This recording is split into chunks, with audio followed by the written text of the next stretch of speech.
What's up, everybody? Joe White, back on your internet radio as always. And this is kind of a mixture of things. First off, it's my weekly edition of From Pillar to Post, or semi-weekly, bi-weekly, whatever you want to call it. I'm back on the road, which is why you hear the truck running in the background. And if you hear me sniffling, yes, I'm still fucking sick. I'm sitting here today in Florence, Kentucky.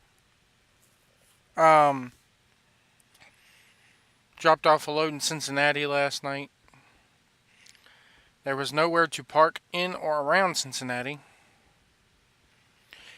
Stupid trucking story here. This is primarily why the business is in the shape it is, guys.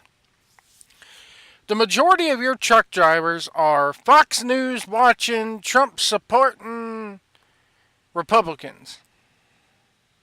And here's a prime example.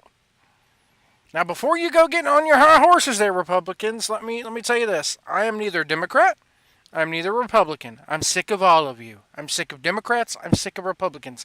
I voted fucking independent in the last election. Okay? But, and I'm going to use words in this that are offensive, so I apologize ahead of time if this offends you, but the word that I'm going to use is the exact word that this driver said. So I'm just recycling what this guy said. So don't go harping on me. Find this motherfucker and harp on him because he said it. I pull up to a pilot. I believe it was in Jackson, Ohio. And I'm fueling up the truck. Now my truck says Prime Inc. across the side of it. And so everybody knows what company I drive for. So I'm fueling up. I pull in to fuel up. This is two stories in one, actually. I pull in to fuel up, and there's already people in the fuel island. So I sit back and I wait for the guy to finish fueling. After you fuel, you pull forward so that the next guy can fuel up. So, the guy in front of me is about 400 fucking pounds. It's 33 degrees outside. He's wearing flip-flops and a short-sleeve shirt with no jacket. And he waddles his ass inside the truck stop. Okay? So, I have to put fuel in my truck and fuel in my refrigeration unit, my reefer unit, into the trailer. In order to do that, what you do is you fuel up the truck. You hang the nozzle back up. The pump says, okay, pull forward to fuel your reefer. I cannot pull forward to fuel the reefer because this motherfucking fat ass is in the goddamn way. And I'm not fat shaming. I weigh every bit of 285 myself. But this guy, I'm sorry, man. This dude, he fucking waddled. It took him 5 minutes just to go from the fuel pumps to the truck stop. Inside the truck stop. It's fucking ridiculous. I'm sorry. Being fat is not... I don't look good skinny. But I know that me weighing 285 pounds is not fucking healthy. And I'm trying to do things here on the road like eating more salads and stuff like that. And I have actually been losing weight. So there are ways you can do this and live healthy. So, this dude waddles his ass inside the truck stop and proceeds to spend 45 fucking minutes inside the truck stop, blocking up the fuel lane.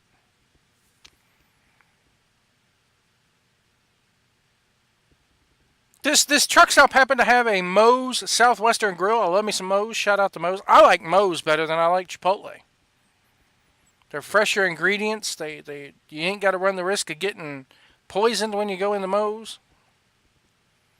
Remember, Chipotle's been struggling to recover ever since they had to close a number of their stores due to the Listeria outbreak a couple years ago.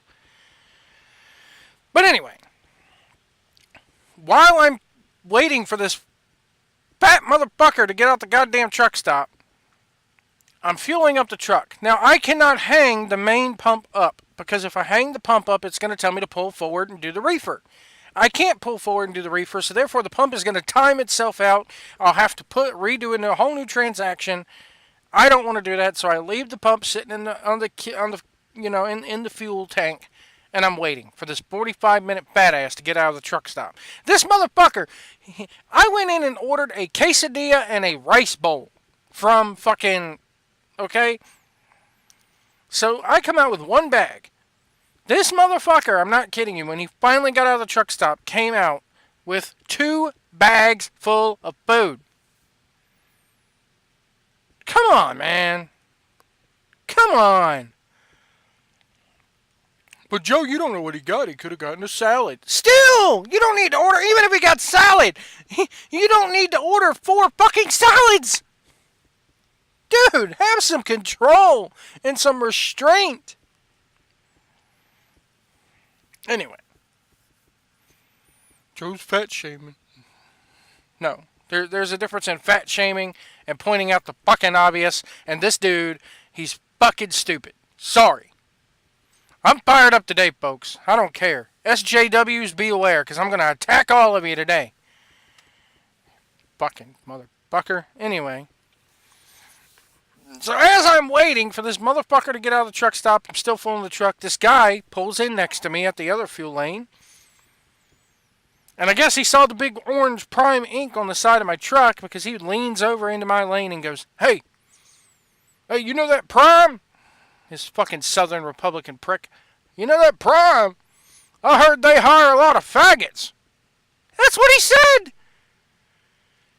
Just out of the blue. I'm sorry, but 10 years ago, before all this we got to accept everybody bullshit started, that still would have been inappropriate. These are the motherfuckers I share the road with. These are the motherfuckers that are ruining the goddamn industry. These are the motherfuckers why every time I go into a truck stop, Fox News is always on. I fucking can't stand news channels. No news is good news. So this motherfucker comes in, leans over. Hey, you know that Prime Link? I heard they hire a lot of faggots. I daggone saw one the other day, daggone man in Texas came out of his truck wearing a mini skirt and high heels. So what?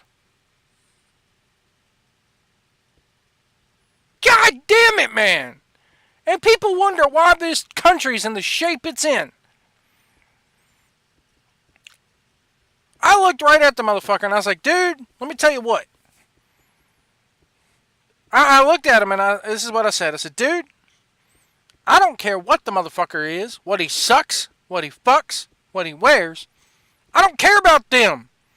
I care about me and how much I get paid and my loads and whether I'm going to get killed or kill somebody today.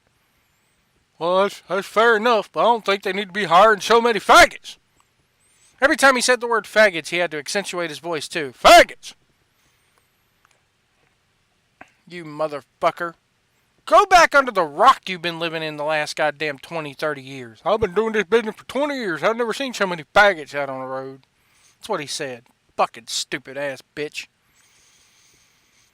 I'm not gay, but how does he know I wasn't gay? I should have told him I was. I should have been like, well, honey, I got my mini skirt in the truck. If you want to see it, it's got lovely blue sequins all over it. I should have said that shit to him. I do that voice quite well, don't I? Honey, let me tell you what. I'm a dick-sucking trucker. I even suck on my shifter. That's going to get isolated. Edwards is going to have a field day with that one.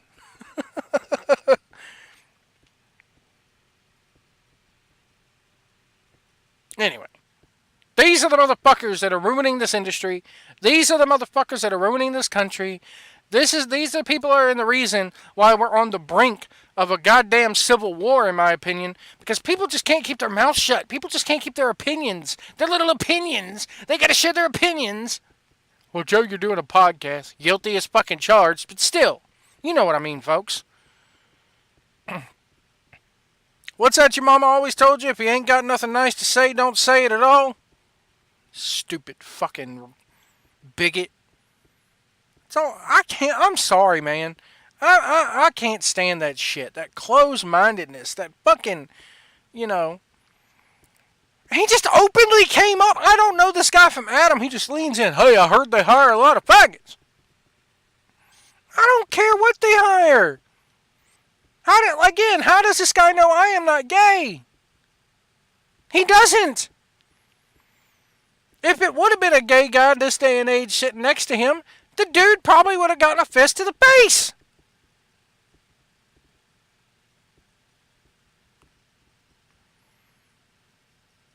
Speaking of the trucking industry, I got to address something here. It was said on the response show that DJ Stames and Jeff Edwards, the Rise of Liberty Boys, did. First off, let me tell you, Stames, I know my business. I run my business from Pillar to Post LLC. I know how the insurance system works for private contractors. And I think there's a disconnect between what I was saying and what you were, the way you took it. So I'll dive in deeper for you and explain this here. I'm not going to go into the trucking industry and how everything works, but the point that I was trying to make is that immediately January 1st when this was signed, when this was announced, and immediately when we found out that Cody and the Bucks were behind this shit, why did the insurance question even have to come up? That's my thing. Why are we asking about it? Why did so many wrestling fans just assume, oh, and this was my problem, Stames. This was my what I was getting at. The second this was announced, wrestling fans were like, "Oh my God, they're going to change the business. They're going to offer them more money. They're going to offer them insurance, and they're going to offer them health care and all the life insurance and all." I haven't even heard life insurance. They're going to offer them life insurance and all blah blah blah blah. Before that press conference was even announced, people were sitting there saying that shit. And the point I was trying to make was, you guys are really jumping the gun on this. You fucking sheep. They should change that song from the elite, the elite to the sheep, the sheep. Because that's what every motherfucker whose fucking dick got hard on January 1st, that's what they are. They're sheep. And no matter what the Young Bucks and Cody do, they could come out to the middle of the ring and it's going to tie into before. Well, Cody and the Young Bucks could come out there and go, "How many faggots we got out here tonight?" And the people would cheer. Yay! Cody and the Bucks, they said yay! These are the type of fans I hate. These are the type of fans who cheer Joey Ryan and cheered the damn Priscilla Kelly tampon spot and the invisible hand grenade and the other fucking bullshit that, yes, I'm a Jim Cornette guy. And that's the shit that he's against. And that's the shit that I'm against. And that's the shit that worries me with this new promotion. Because I know that they're coming in. I know it. And don't sit there and do a thing. You don't know. Come on. Put two and two together.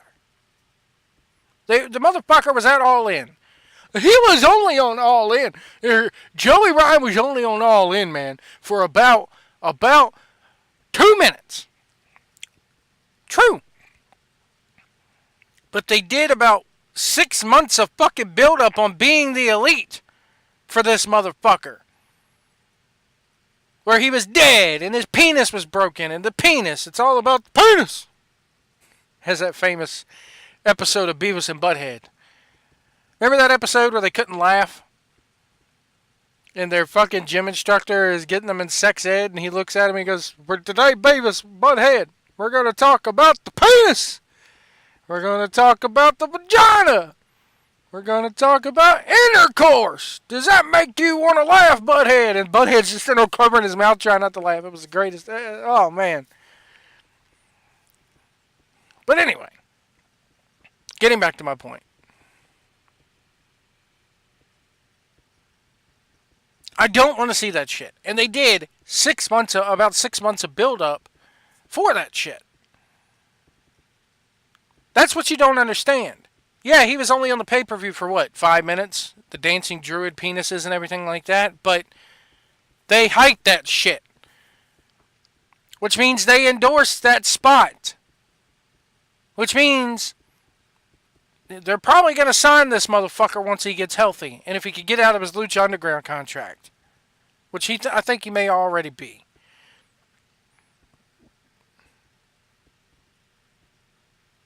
But I'm sorry, but the second that they sign Joey Ryan, and the second they have him do that dick spot, whether it be on Being the Elite, whether it be on TV, whether it be at a house show, I cannot endorse this promotion in good I just can't.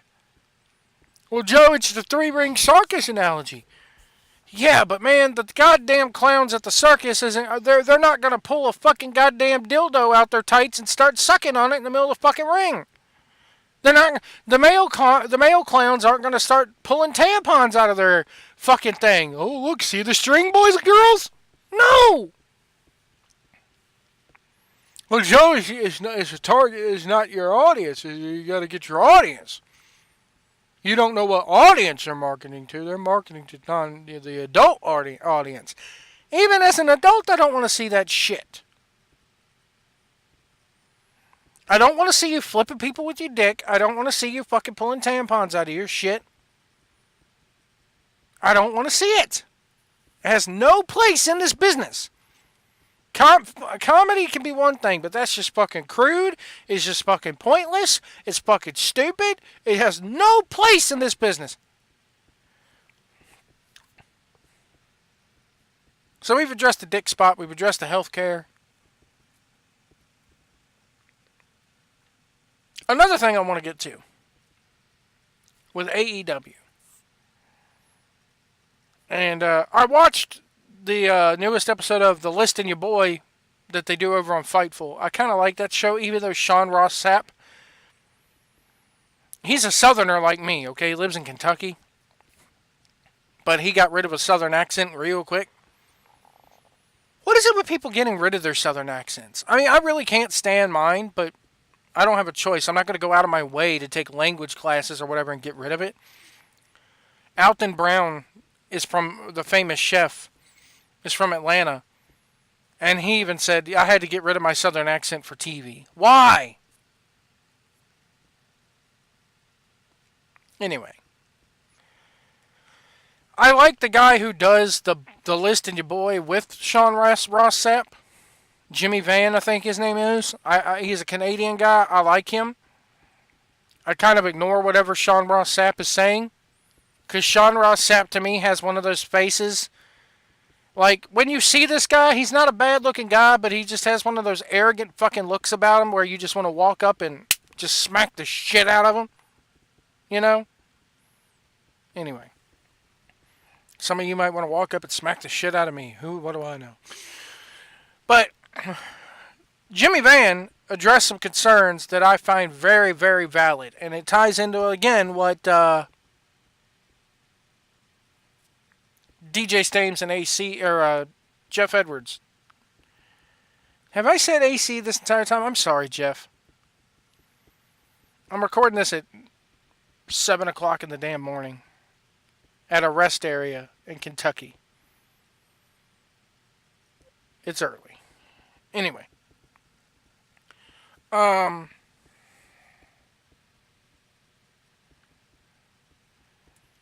So he addressed a couple of concerns.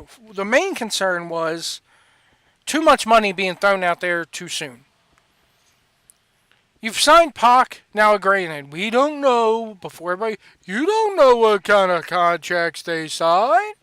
I know, but we could kind of, fill in the blanks, boys and girls. It's a little thing called common sense. We know they signed Pac. Okay? Pac is able to do his Dragon Gate stuff. All these contracts are different, what Cody said. I don't agree with that. MJF could still do MLW. The Bucks, Jericho could still go do Japan. Here's my problem with this. And Cody said, well, if you're in a AEW ring and you get injured, we'll take care of it. Okay, they haven't even ran their first show yet. The first show's in May, which I'll get to that in a little bit later. And then this has been said on multiple podcasts. What if I am signed to this AEW thing, but yet I could still work indies, and I get injured out there on the indies. As an AEW executive, that's an investment that I've made. I'm paying this guy guaranteed money or per appearance money. Now, if it's per appearance money and the guy gets injured on the indie scene, oh well, I can't book him, and I get to save that money. The only thing I have to do now is shuffle around the entire fucking show, which is inconvenient for me and the fans. But what if I'm paying this guy weekly? What if, like Chris Jericho, guaranteed money, and Jericho goes to Japan and gets fucking injured, gets his fucking nose broken or gets his leg broken, and he's out of action for 6 months. Hell, you tear your ACL or whatever, and that's a year. So that's a bad move. These contracts that let people work anywhere. Too much money too fast. We're throwing an awful lot of money out there right away. Again, does this guy not know that he's going to be losing money in the first year of business? I'm sure he's playing for that, as AC and Edwards said. Oh, Hollywood Edwards. But still, man. You're throwing an awful lot of daddy's money out there, ain't you, Khan? Every time I say his name, I'm reminded of Star Trek 2. Khan!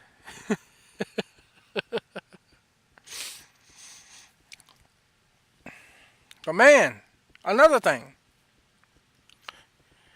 Cody Rhodes recently did an interview here where he's like, I hate the term writer. We are the writers. Me and the Bucks are the writers, is what he said. So you have people in a talent position who are also in executive positions who are also they're also your writers. Does that not say red flag to anybody else out there? Again, this was all said by Jimmy Van of the over on Fightful, and I agree with it. I totally agree with this. That's mistake number one.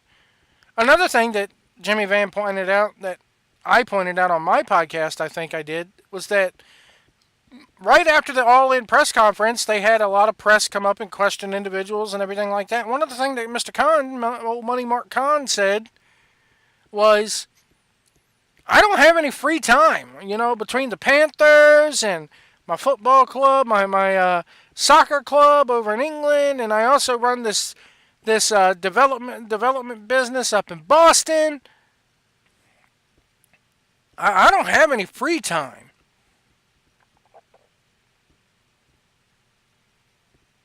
Why are you doing this if your time is already stretched? This tells me that he's a money mark. Old Money Mark Khan. He's just going to throw the money and say, go. Yeah, don't worry about it. Just fill me in. Just the same reason why Vince McMahon hired, is it Andrew? I still can't get it. Mr. Luck. Andrew Luck, Jimmy Luck, fuck a duck. Who cares? I got made fun of for not knowing a guy's name. Ooh. Y'all know who I meant. Again, common sense. Mr. Luck.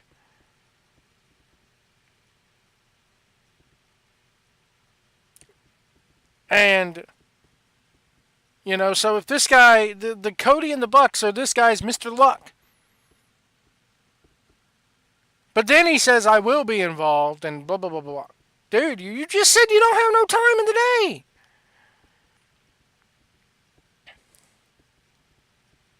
Come on, man. Anyway. Another thing that I got raked over the coals for. How dare you disparage the name of Dusty Rhodes? How dare you say that his pedigree does not matter? How dare you say bad things about the almighty Dusty Rhodes? Let me tell you something, guys. Dusty Rhodes is not the end-all, be-all in the business. And just like the Ultimate Warrior, just because he's dead doesn't mean we put the guy up on a fucking pedestal and erase all the bad shit he's done. Do you not remember that when he was booking Jim Crockett Promotions way back in the 80s, that he put himself on top, he kept himself on top, and 90% of the guys in that locker room were pissed at him for it? Yeah, he had a couple of good ideas. He did Starcade and War Games. Whoop-de-doo!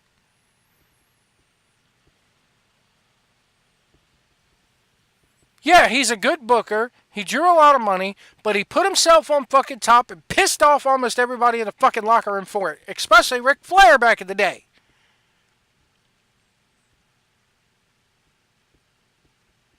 There were many times where Flair had to go to Crockett and then Turner and go, look, this shit's out of control with him. He's your booker, but look at what he's doing.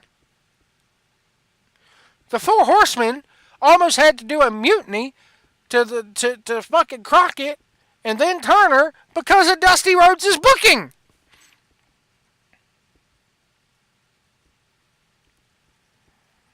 Just because he spent the last few precious years of his life in NXT training guys to do promo class, which they seriously, right now, they seriously fucking need it. And all the guys in NXT love Dusty. Doesn't mean that he was the end-all be-all when it came to being a booker and a promoter. Because guess what? He wasn't. A lot of people were pissed at him back in the day because of some of the choices that he made.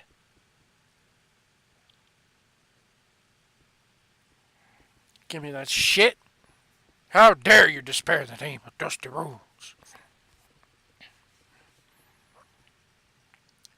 Yeah, so Cody Rhodes being in charge, he's got that father's pedigree. If Cody Rhodes ends up being your champion, that's it. It's done. It's over. Everybody's going to see right through your shit. I think the first champion's going to be Chris Jericho. They kind of hinted at that already. A lot of speculation this week about the AEW TV deal. TNT has been thrown around an awful lot the last week. If they get on there, man, they better be prepared. TNT better be prepared for this. Because they're not getting WWE, and I bet you that's what they're thinking. I hope that's not what they're thinking. They're going to get an edgier product full of dick flips and tampon spots.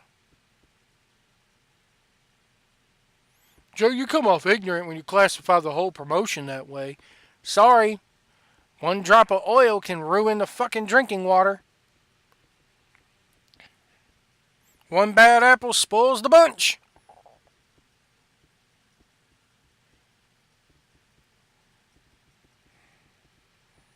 And when you sit there and you allow that shit... And here's the thing about the Priscilla Kelly thing and the Joey Ryan thing, or specifically the Priscilla Kelly thing. They wrestled that in a bar with no fucking ring. Well, Joe, what are the wrestlers supposed to do? Not take bookings for that stuff? They're losing money. Yes! You tell them, hey, I'm not going to fucking wrestle for your outlaw promotion, your fucking mud show promotion, because that ruins my reputation.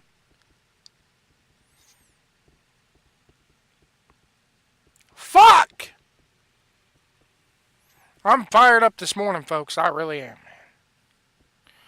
Let's talk about some WWE. There was apparently a spot on Raw. I didn't watch Raw. I caught it on YouTube. It was the most watched YouTube video from Monday Night Raw. So that tells me they're doing something right with this. And of course, I'm talking about the Alexa Bliss deal, where the little fucking crony, the little drone, WWE drone, I got your latte, and he knocks on the door. I'm coming in, and there she is. She ain't got no top on, and she's covering her boobs up. That was awkward. It's meant to be awkward. It's meant to be... Okay. If you walk in on a lady who you're not familiar with, and she's covering up, going, shut the door, isn't that awkward? Again, that range of emotions that wrestling is supposed to make you feel. Awkwardness at times can be one of them. Well, Joe, they set themselves back about 10 years, 20 years, because next thing you know, they'll be having the bra and panties matches coming back, and Alexa Bliss will be wrestling Ronda Rousey in the Gravy Bowl. Come on. They're not going that far. But it is okay to have a little sexiness. It is okay to, need we forget that these are beautiful fucking women?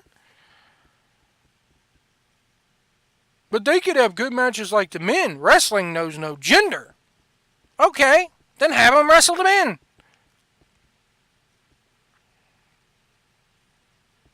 But I'm sorry. I'm a man.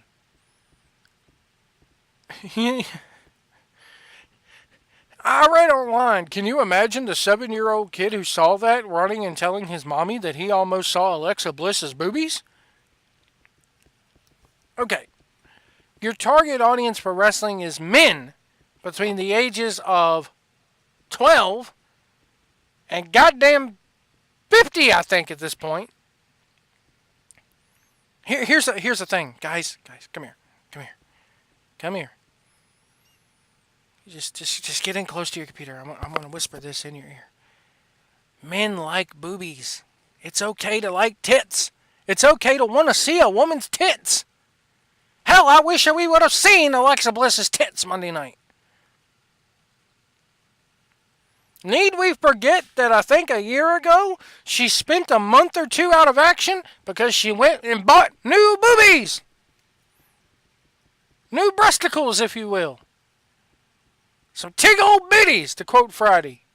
The movie Friday, next Friday. Goddamn, you bought them. Use them. Why do you think she went out and bought them? To make herself look more sexy and more appealing. Need we forget that these are women? They have pussies. They have tits. I enjoy watching them. Hell, I would not be surprised if Alexa Bliss one day did Playboy. I'd love to see. I'd buy that fucking thing again, man. Maybe you'd see a resurgence in the Playboy magazine business. Goddamn, I'm a man. I like tits and ass. You can have both. You can have competitive matches and a little bit of sexiness. As long as the sexiness doesn't go overboard and they're not doing bra and panties and gravy matches. Hell, SmackDown. SmackDown was a great show. Everybody's harping on the Mandy Rose shit. Well, at least they're fucking using her for something. You rarely see her on TV, and then when they do say, hey, let's do this, oh, that's a McMahon thing. McMahon just wants to look at the women and their tits. Okay. But, Joe, they work for him. Okay? That's sexual harassment. No, it's not.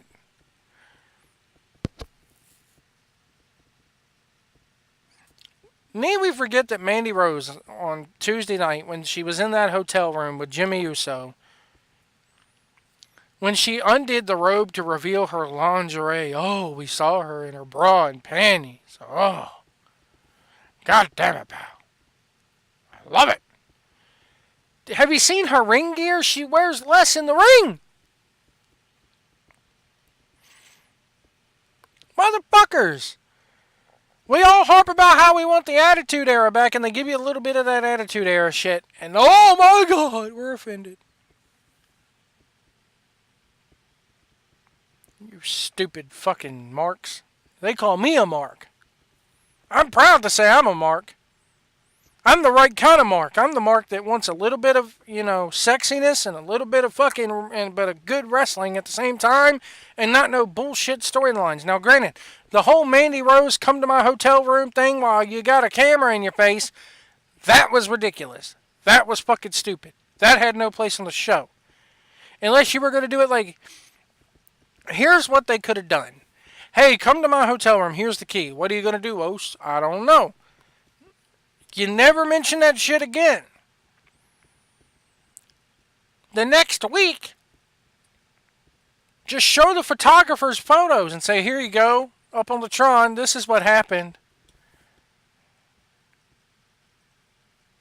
And maybe you do create a little bit of rift there, but no, they went the whole route of let's do the camera and let's have them turn to the side like they got to be showing up on camera. The little awkward shit. And then let's have Naomi come in and beat her ass. Didn't this just happen with Lana, Rusev, and Enzo about a year ago? Not even a year ago? Only roles were reversed. It was the heel going into the damn thing, and it was the heel attacking the babyface instead of the babyfaces attacking the heel for showing up. You know, come on, guys. But they did it. They aired it. Oh my God, she showed up in her bra and panties. We got a little bit of, twisted steel and sex appeal. Oh, it's set the division back 20 years. Fuck you. I hope they goddamn have them whipping them out next week. Then after they're done showing us their tits, I want them to go in there, strap up, and give us a 5-star match. You can have both. God damn. Braun Strowman. Let's talk about Braun Strowman. Did we ever think that Braun Strowman was going to beat Brock Lesnar anyway? No. Do I like the idea that they bait and switched us? No. A lot of people are saying that this was always the plan. Some people are saying, no, this wasn't the plan, depending on what pundit you listen to and what mouth you listen to and what source you listen to. Why didn't they just come out there and say, well, you're not cleared? Well, he may be cleared in 2 weeks by the time the Rumble gets here, and he may be in the Rumble match. Here's how I could totally see this playing out this way. You have R-Truth getting in the back. He's number 30 in the Rumble. All of a sudden we just see, they've done this before in the Rumble. We see R-Truth laid out in the back somewhere. And all of a sudden, number 30, 5, 4, 3, 2, 1, because the crowd's going to do that stupid shit this year. Braun! And Braun runs in at number 30. He cleans house, minimal effort. He doesn't re-injure himself. He wins the Rumble.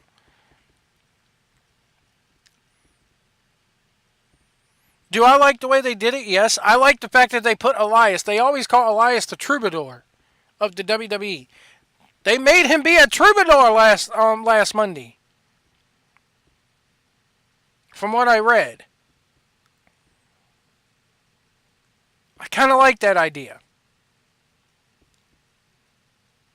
I did go watch the limo spot on YouTube because, come on. You can pretty much watch Raw on YouTube now.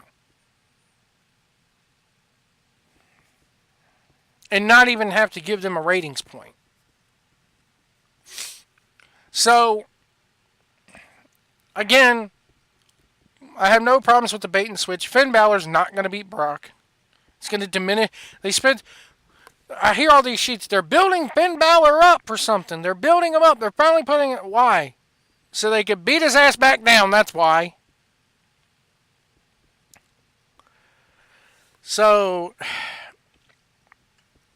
you can't please everybody. WWE did some good things this week. Well, the ratings were up. Yeah, it's because football wasn't on.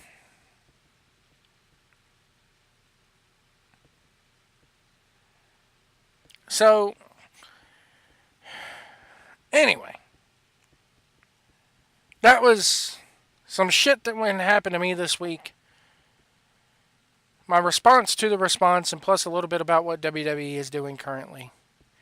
Those women's tag titles, by the way, they look like ninja stars. The belts, we have the men's tag team titles have the Roman helmets. Well, they got ninja stars. Anyway.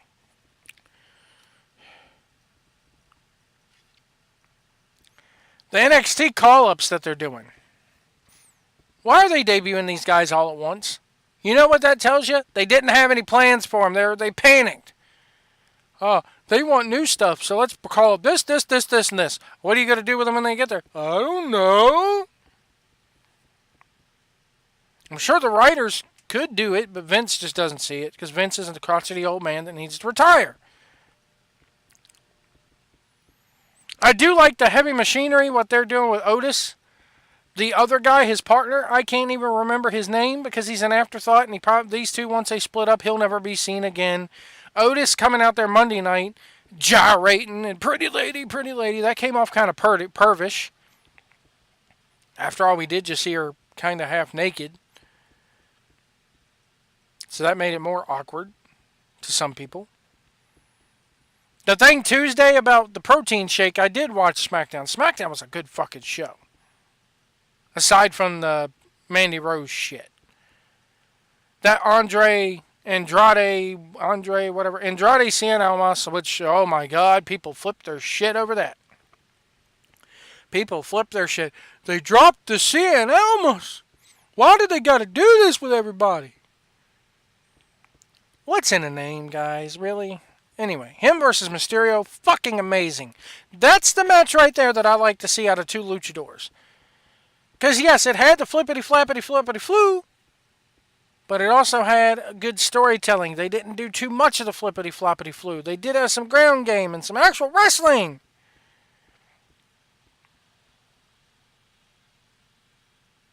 But the opening segment with Otis and the heavy machinery and the New Day, and he's got the eggs in the fucking blender, and then he's got the pouch of tuna, and he's like, tuna! And he puts the tuna in there, and then he puts 2 or 3 of the New Day's pancakes in there, and the New Day's watching this shit kind of half baffled and half cheering him on, and they drink the drink, and the little protein concoction, and then Becky Lynch walks up and takes a sip of it, and you could tell the look on her face, she didn't want to drink that. But she drank it anyway and was like, and then set it down, it's like, it's a little weak, and then walks off. It was brilliant. That was funny. That was beautiful. It made me laugh.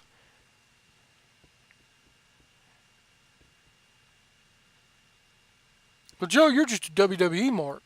That made me laugh. Yes, I marked out over that. That was funny.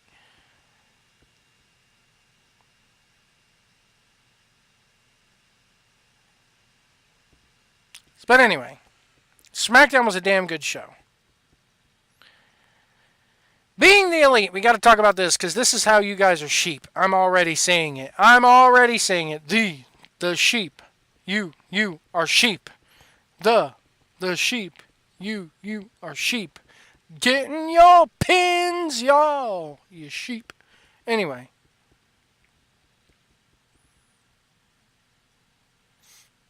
Like I said, Young Bucks can come out there and kill puppies in the middle of the fucking ring. Yay, they're killing puppies. Puppy killing party. Because all the AEW supporters who will not say anything negative, they're the type of people that are going to cheer this shit on no matter what they do. So, I watched Being the Elite this past week. I have been liking the show, except for this week was fucking stupid. They do this bit where Scorpio Sky has a case of the Snickers. And as soon as he said Snickers, I'm like, oh my God, they're going to bring a Snickers bar into it. I called it. And they do this bit where he runs around and he travels and he goes back to his apartment, grabs some shit, comes back, and all of a sudden then Cody Rhodes hands him a Snickers bar. He takes a bite out of it and he's fine.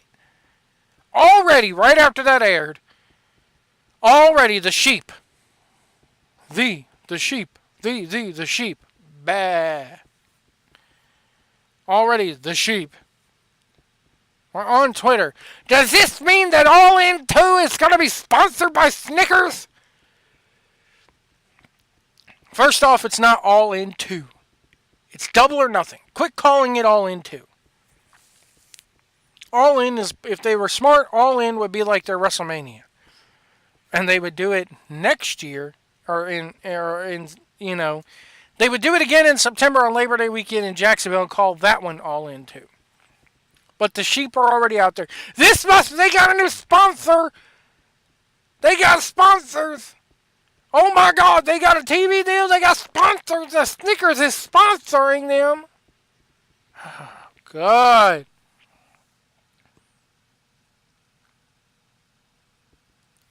I saw that everywhere on Twitter afterwards. You fucking morons. You fucking sheep.